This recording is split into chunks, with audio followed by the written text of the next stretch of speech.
Bapak Ibu, kita bersatu dalam doa. Damai sejahtera Allah Bapa yang melampaui segala akal dan pikiran, itulah yang menyertai saudara-saudara di dalam Kristus Yesus Tuhan kita. Amin. Shalom Bapak Ibu. Shalom. Baik Bapak Ibu, saudara-saudara kami yang terkasih dalam Yesus Kristus.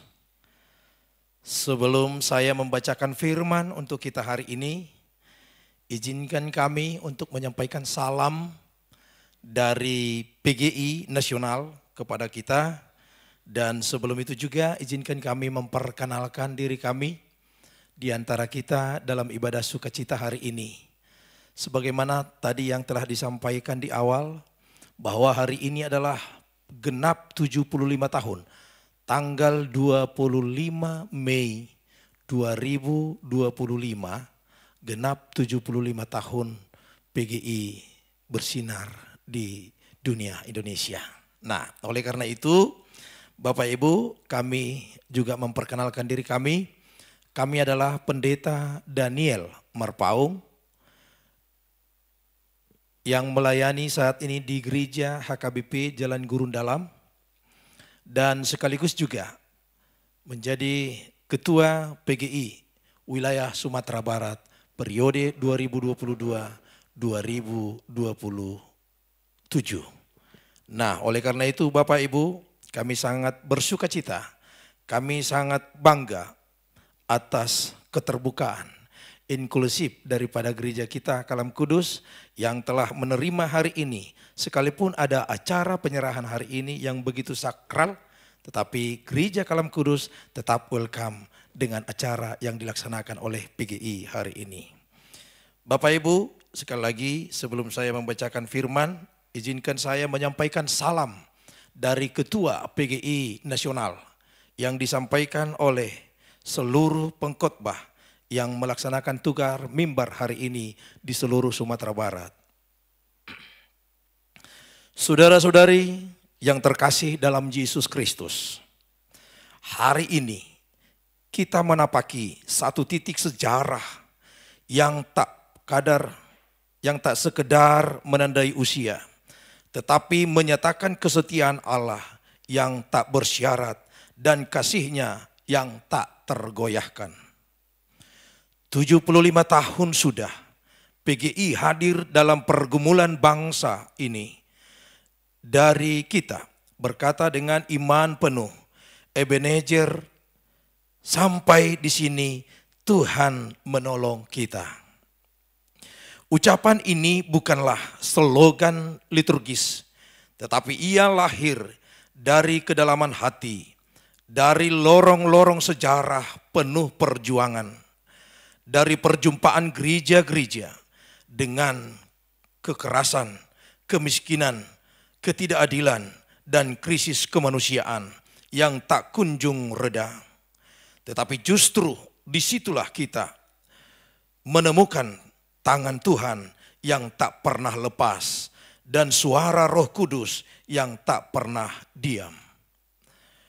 Dalam terang tema kita, kesatuan tubuh Kristus yang tangguh dan relevan, kita diingatkan bahwa gereja tidak dipanggil untuk menjadi museum dari masa lalu, melainkan tanda hidup kerajaan Allah yang terus bergerak menjawab jeritan bumi,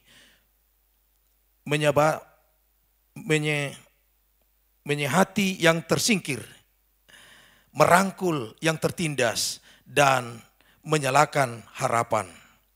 Selamat hari ulang tahun ke-75 Persekutuan Gereja-Gereja di Indonesia. Dan terima kasih juga atas kontribusi saudara-saudara dan gereja-gereja saudara dalam ziarah okumene kita selama ini. Teruslah berjalan bersama Kristus. Teruslah menjadi pembawa keadilan dan damai sejahtera. Sebab kasih Allah tak pernah usang dari kehidupan kita. Dan panggilan gereja tak pernah selesai. Ebenezer, Sampai di sini Tuhan menolong kita dan Dia akan terus menolong kita. Amin. Baik, demikian salam dari Ketua PGI Indonesia. Sekarang kita buka firman Tuhan Bapak Ibu, yang tertulis dalam Kisah Para Rasul pasal 16 ayat 19 sampai dengan ayat yang ke-34. Demikian firman Tuhan saya bacakan untuk kita, saudara-saudara kami yang kami kasihi di dalam Kristus Yesus. Ketika tuan-tuan perempuan itu melihat bahwa harapan mereka untuk mendapat penghasilan telah lenyap, mereka menangkap Paulus dan Silas, lalu menyeret mereka ke pasar untuk menghadap para penguasa. Setelah mereka membawa keduanya menghadap pembesar-pembesar kota itu, berkatalah mereka, orang-orang ini mengacau kota kita ini. Mereka ini orang Yahudi dan mereka mengajarkan adat istiadat yang tidak boleh diterima atau dituruti oleh kita orang Roma. Juga orang banyak bangkit menentang mereka. Lalu pembesar kota itu menyuruh mengoyak pakaian dari tubuh mereka dan mendera mereka. Setelah mereka berkali-kali didera, mereka dijebloskan ke dalam penjara. Kepala penjara diperintahkan untuk menjaga mereka dengan sungguh-sungguh. Sesuai dengan perintah itu, kepala penjara memasukkan mereka ke ruang penjara yang paling tengah dan membelenggu kaki mereka kepada pasungan. Namun kira-kira tengah malam, Paulus dan Silas berdoa dan menyanyikan puji-pujian kepada Allah, dan orang-orang hukuman lainnya mendengarkan mereka. Tetapi tiba-tiba terjadilah gempa bumi yang hebat, sehingga pondasi-pondasi penjara itu goyah. Seketika itu juga terbukalah semua pintu dan terlepaslah belenggu-belenggu mereka. Ketika kepala penjara itu terjaga dari tidurnya dan melihat pintu-pintu penjara terbuka, ia menghunus pedangnya hendak membunuh diri karena ia menyangka bahwa orang-orang hukuman itu telah melarikan diri. Namun Paulus berseru dengan suara yang nyaring, "Jangan celakakan dirimu, sebab kami semuanya masih ada di sini." Kepala penjara itu menyuruh membawa suluh, lalu berlari masuk, dan dengan gemetar sujudlah ia ke depan Paulus dan Silas. Dia mengantar mereka keluar sambil berkata, "Tuan-tuan, apa yang harus aku perbuat supaya aku diselamatkan?" Jawab mereka, "Percayalah kepada Tuhan Yesus dan engkau akan selamat, engkau dan seisi rumahmu." Lalu mereka memberitakan firman Tuhan kepadanya dan kepada semua orang yang ada di rumahnya. Pada tengah malam itu juga kepala penjara itu membawa mereka dan membasuh luka mereka. Seketika itu juga ia dan keluarganya dibaptis. Lalu ia membawa mereka ke rumahnya dan menghidangkan makanan kepada mereka. Ia sangat bergembira bahwa dia dan seisi rumahnya telah percaya kepada Allah. Demikian firman Tuhan. Bapak Ibu, mohon maaf Andaikan ada sedikit perbedaan antara Alkitab yang saya baca dengan Alkitab yang Bapak Ibu baca atau mungkin ada yang tersedia, saya mohon maaf karena Alkitab saya adalah edisi terbaru ya. Edisi terbaru keluaran 2024 oleh Lembaga Alkitab Indonesia. Ada sedikit perbedaan-perbedaan tapi tujuannya sama. Demikian kami sampaikan Bapak Ibu. Mari kita lihat apa yang terjadi di dalam perjalanan pelayanan Paulus di Makedonia atau di Filipi.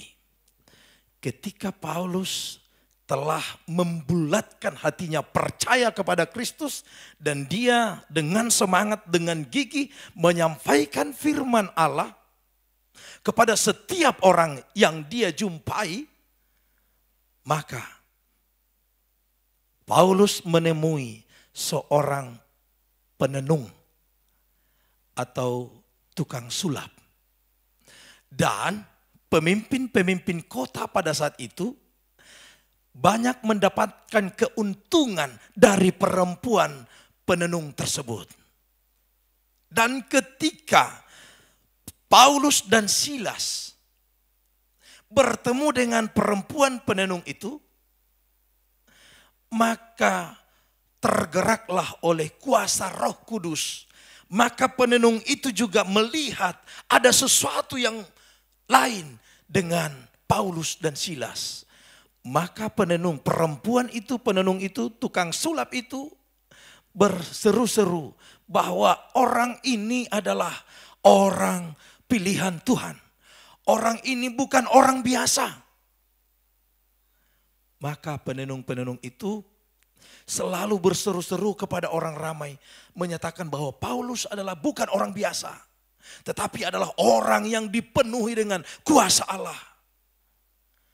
Maka dengan itu Paulus mengusir roh dari tubuh perempuan penenung itu. Nah, ketika Paulus dan Silas berdoa, maka seketika itu juga perempuan penenung itu dia keluar roh yang ada di dalam tubuhnya.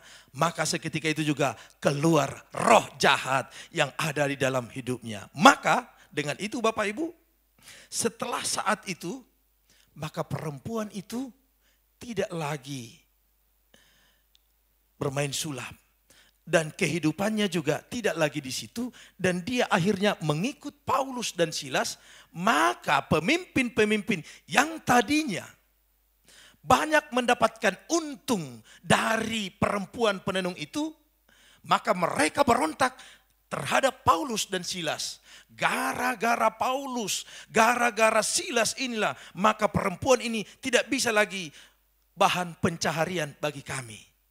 Nah, Bapak Ibu, itulah diprovokasi akhirnya masyarakat Makedonia pada saat itu, termasuk pemimpin-pemimpin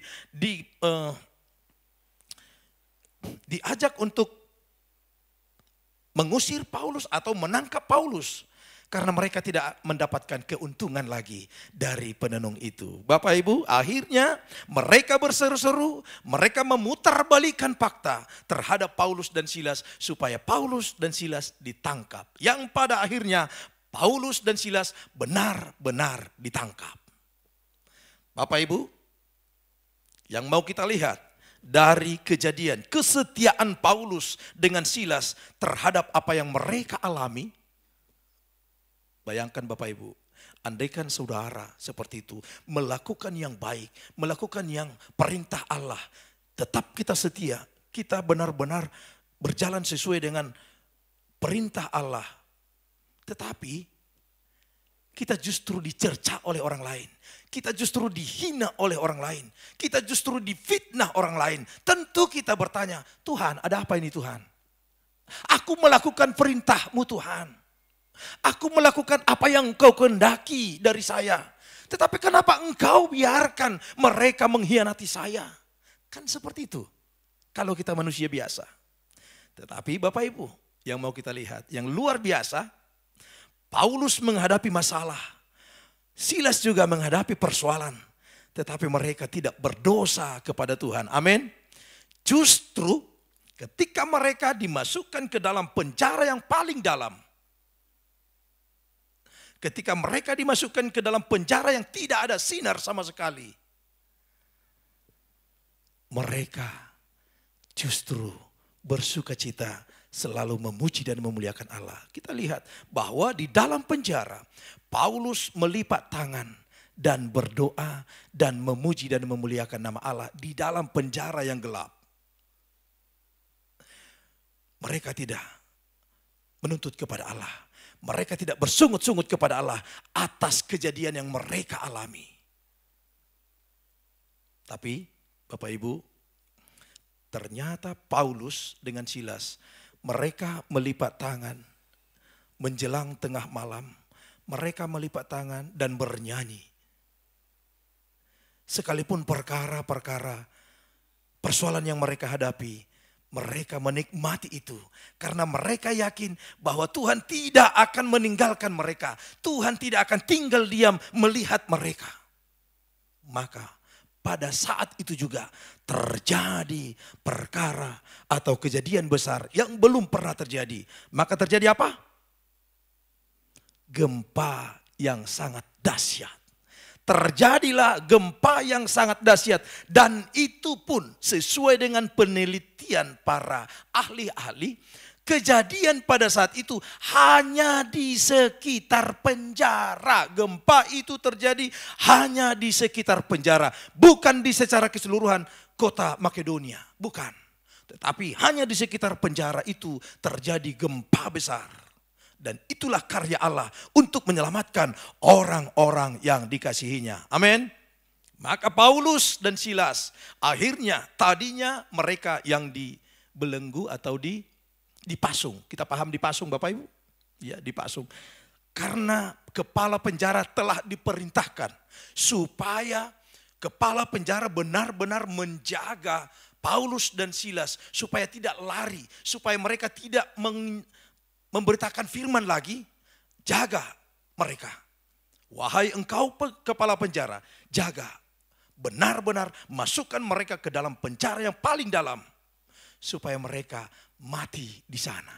Bapak Ibu, yang kami kasihi di dalam Kristus Yesus, akhirnya dengan setia menapaki apa yang terjadi dalam hidup mereka, maka Paulus berdoa dan tetap memuji dan memuliakan Allah di dalam persoalan yang mereka hadapi. Mereka selalu meninggikan Allah, mereka selalu memuliakan Allah, dan Allah sangat-sangat suka dengan itu. Dan Allah tidak tinggal diam melihat hambanya yang menderita seperti itu. Maka terjadilah kuasa Allah di dalam hidup Paulus dan Silas di tengah-tengah penjara. Yang luar biasa Bapak Ibu ya. Setelah kejadian itu, maka apa yang terjadi? Seharusnya seorang tawanan ketika ada kesempatan untuk melarikan diri, maka dia pasti akan lari dari penjara. Pasti. Tapi ketika Paulus dan orang-orang yang ada di dalam penjara pada saat itu telah terbuka, rantai-rantai dan pintu-pintu penjara telah terbuka dengan kejadian yang Tuhan berikan kepada mereka, mujizat yang Tuhan lakukan di dalam kehidupan Paulus, maka Paulus ternyata tidak lari. Bersama-sama dengan orang-orang yang dalam penjara juga tidak lari. Karena apa? Karena mereka yang ramai pada saat itu di dalam penjara telah melihat Paulus dan Silas. Mereka menyaksikan bahwa dengan kuasa doa, nah itu dia. Karena dengan kuasa doa Pauluslah maka terjadi gempa itu. Mujizat itu bagi mereka. Maka mereka mau menyaksikan apa selanjutnya yang akan terjadi dari Paulus dan Silas. Orang-orang ramai yang ada dalam penjara, sekalipun mereka bisa lari, tapi mereka tidak pergi. Mereka tidak lari. Mereka mau menyaksikan, mereka mau melihat apa yang akan terjadi selanjutnya. Nah Bapak Ibu, tapi yang luar biasa, ketika semua penjara telah terbuka, maka kepala penjara tadi yang tidur dengan nyenyak, dengan keadaan gempa itu, maka dia terbangun dari tidurnya, dia melihat, wah, semua penjara telah terbuka. Tentu tawanan semua sudah lari. Terus apa yang harus saya lakukan? yang ada di dalam pikiran kepala penjara ketika dia menghadapi masalah karena tidak punya iman, akhirnya sangat gampang dia mau, maka dia menghunus pedangnya dan dia mau bunuh diri. Kenapa? Karena dia berpikir kalau sanksi kepada seorang kepala penjara, kalau ada salah satu tawanan dari penjara lari, sanksi paling utama itu kepada kepala penjara, bukan kepada penjara yang lain, bukan kepada yang lain, tetapi kepada yang paling bertanggung jawab adalah kepala penjara. Dan pada saat itu dia berpikir, kepala penjara berpikir, kalau sudah tawanan sudah lari, tentu saya akan kena pecat. Dan kalau saya sudah kena pecat dari pekerjaan jabatan saya, terus apa yang harus saya makan nanti? Apa pekerjaan saya lagi? Apa yang harus saya berikan makan untuk istri saya? Apa yang harus saya berikan untuk makan kepada anak saya? Dan kalau sudah saya miskin, tentu istri saya nanti lari. Itu yang ada dalam pikirannya. Akhirnya dia menghunus pedangnya, hendak membunuh diri. Bapak Ibu, begitulah sifat orang yang tidak punya iman. Amin. Ketika persoalan, ketika masalah, ketika perkara hadir dalam hidupnya, orang yang tidak punya iman, dia dengan sangat gampang menyelesaikan semuanya dengan cara menghabisi hidupnya. Seperti kepala penjara. Bapak Ibu, mari kita lihat selanjutnya. Nah, ternyata di dalam kondisi yang sangat gelap, Paulus dan Silas dan seisi penjara itu melihat bahwa kepala penjara mau bunuh diri. Ternyata Paulus berseru, "Hei, jangan engkau melakukan hal yang buruk seperti itu. Jangan kau lakukan itu," kata Paulus. Maka kepala penjara melihat. Itu suara siapa? Karena kondisi dalam penjara kan gelap tadi. Bapak Ibu ya, bisa kita bayangkan ya. Kondisi dalam penjara gelap. Maka kepala penjara mengambil suluh atau lampu. Dia melihat. "Kami di sini semua," kata Paulus. Nah, kepala penjara terus dia bersujud. "Wah, terus Tuan-Tuan, apa yang harus kami lakukan? Apa yang harus saya lakukan, Tuan-Tuan?" Maka Paulus mengatakan, "Percayalah kepada Tuhan Yesus, maka engkau dengan seisi rumahmu akan diselamatkan." Bapak Ibu tadi yang bawa anak untuk penyerahannya, yang bawa anak untuk diserahkan tadi, dan benar-benar telah diserahkan kepada Allah tadi dalam ibadah kita hari ini. Kejadian antara kepala penjara tadi dengan Paulus kisah hari ini itu berhubungan dengan keluarga juga. Ini anak kecil tadi yang diserahkan, yang telah diserahkan. Persoalanmu banyak nanti, masalahmu banyak ketika engkau mendidik, mengajari, mencari nafkah untuk anakmu. Tetapi di dalam persoalan-persoalan itu, ketika engkau harus mencukupi keluargamu, apakah engkau seperti seorang kepala penjara itu ketika engkau tidak menemukan apa yang akan kau butuhkan? Apakah engkau segera mengakhiri hidupmu seperti kepala penjara tadi? Tidak. Tapi semuanya ada jalan keluar. Semuanya ada solusi di dalam hidup orang-orang percaya. Amin. Itu dia. Paulus tidak terpikir dia terhadap Allah bahwa Tuhan yang akan membebaskan dia dari penjara. Tetapi karena kasih Allah, Tuhan tidak pernah tinggal diam. Tuhan tidak pernah tertidur melihat apa yang terjadi di dalam hidup orang percaya.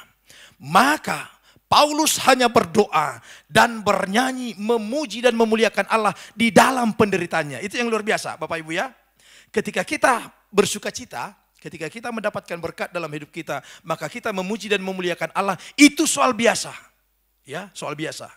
Engkau luar biasa Tuhan. Engkau memberikan berkat-Mu yang luar biasa dalam hidup kami. Maka kami saat ini bisa berdamai, bisa bersuka cita, makan bersama, menikmati, bernyanyi. Terima kasih ya Tuhan. Itu soal biasa. Yang luar biasa ketika hidupmu dalam posisi terjepit, tertekan. Tapi kamu masih sanggup memuji dan memuliakan Allah. Itu yang luar biasa. Amin. Itu yang dilakukan oleh Paulus.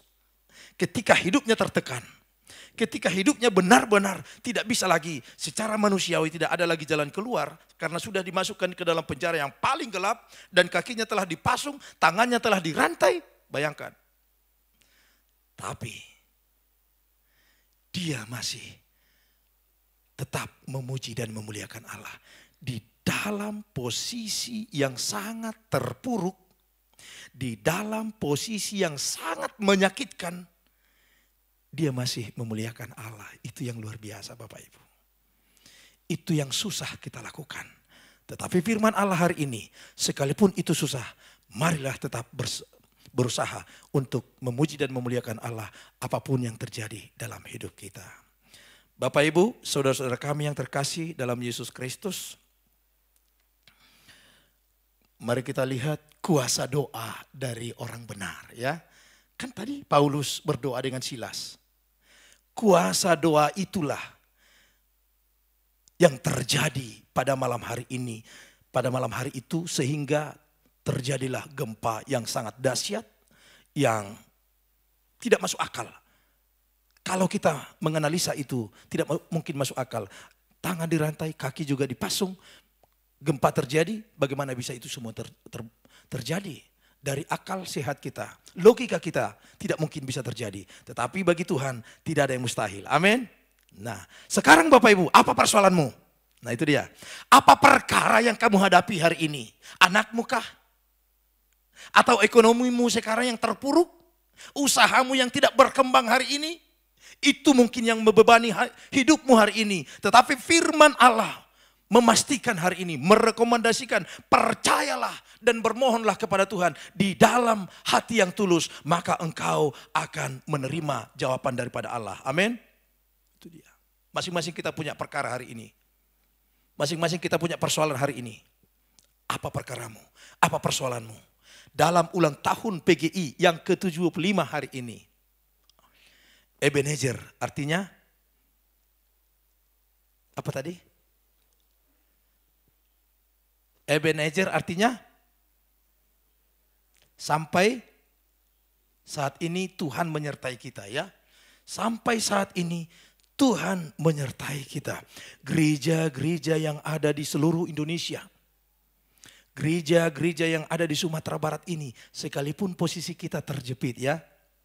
Sekalipun posisi kita di Sumatera Barat ini, kita orang-orang Kristen yang percaya kepada Kristus hanya segelintir saja. Tetapi ingatlah, di dalam kondisi itu Tuhan masih tetap melihat kita. Tuhan masih tetap memelihara kita. Dan Tuhan tidak akan pernah tinggal diam melihat apapun yang terjadi di dalam hidup kita di Sumatera Barat ini. Amin. Percayalah, semakin dibabat, semakin berambat. Itu dia. Bapak Ibu, saudara-saudara kami yang terkasih di dalam Kristus Yesus. Doa Paulus dan Silas disampaikan dengan hati yang tulus, dengan penuh syukur, dengan penuh keikhlasan, menerima apa yang terjadi dalam hidup mereka. Mereka dengan tulus luar biasa. Akhirnya Tuhan menjadikan perkara yang besar. Terjadilah mujizat yang besar. Bahkan Bapak Ibu, kalau kita masih pernah mengingat, adakah perkataan Tuhan Yesus, jika engkau mempunyai iman sebesar sebiji sesawi, pernah kita dengar Bapak Ibu? Maka engkau akan dapat memindahkan gunung itu ke sini. Kan gitu. Nah, mungkin kita pernah mendengar, itu pernah terjadi. Itu pernah terjadi, benar-benar itu terjadi Bapak Ibu. Kalau doa itu penuh dengan ketulusan kita sampaikan kepada Tuhan. Bahkan gunung itu pun sekalipun di sana itu bisa kita pindahkan ke tempat ini. Itu terjadi di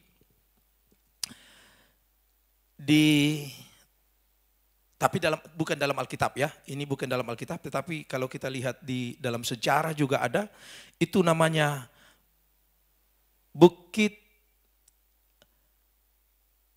Makatam, Bukit Mokatam, Gunung Mokatam yang berada di Mesir, ya.